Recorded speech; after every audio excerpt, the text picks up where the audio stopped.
The number one behavioral intervention for getting over many anxieties is not avoiding.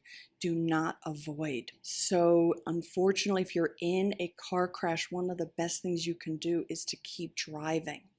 And this is because our procedural memory is so strong, but our sort of trauma memory, and obviously what I experienced, very little T trauma. But even with that, our brain wants to broaden out the trauma, right? So my brain wanted to tell me it's dangerous to walk anywhere, in any manner, at any point.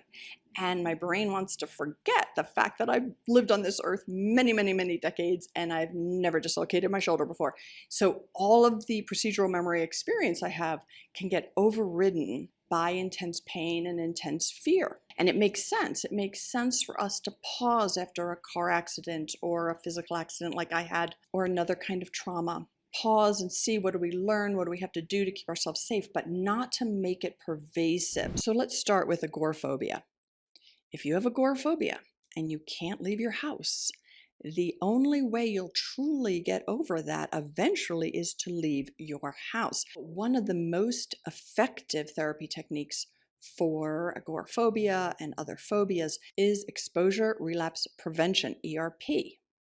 Now, the biggest problem with ERP is that there's sort of a 50% dropout rate because it's about exposure. So the therapist will work with you on exposing yourself to the phobia that you're having, whether that's a spider or an elevator or leaving your home.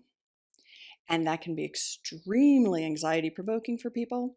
So that makes a high dropout rate. But if you stick with it, it has enormous, enormous success. So another therapy technique, which is EMDR, and I have a bunch of EMDR videos. EMDR is kind of a mini exposure because you imagine the exposure with the therapist in the office using, say, a light bar or tappers, the bilateral stimulation brain piece is very important in EMDR, but you're imagining going through it. And while you're imagining that, you're feeling an awful lot of that anxiety. So you get to desensitize yourself in the office first. I've found EMDR really super effective for phobias, panic attacks, agoraphobia, a lot of things, because it's really an embodied experience within a safe place with the therapist. So just to pause here for a second, because I no longer do psychotherapy. I get that question a lot.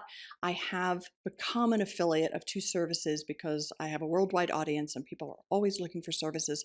One of them is called virtual EMDR. And for something like I went through, this fall, if you have not had like a huge number of traumas in your life, I think virtual EMDR would be a great fit to process this. With very complex trauma, probably not the greatest idea, but it's an online service that allows you to do unlimited sessions. I do have a link below and a coupon code for a discount, and I'm an affiliate, get an affiliate commission which supports this channel, just to give you a heads up. But those therapy techniques can be super helpful for that type of phobia, agoraphobia, panic attack.